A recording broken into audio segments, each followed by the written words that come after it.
Здравствуйте, меня зовут Максим. Я управляющий сетью гостиниц. Наш учредитель представил нам компанию Rob Result.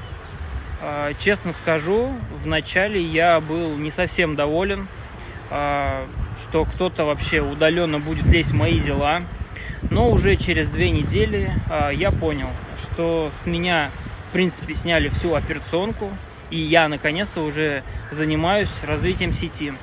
Ну и могу сфокусироваться на этом. В итоге я перестал судорожно отвечать на многочисленные звонки моих менеджеров. Каждый день мне присылали план работы и отчет по нему. Мне это очень нравится, поэтому спасибо вам. Пока.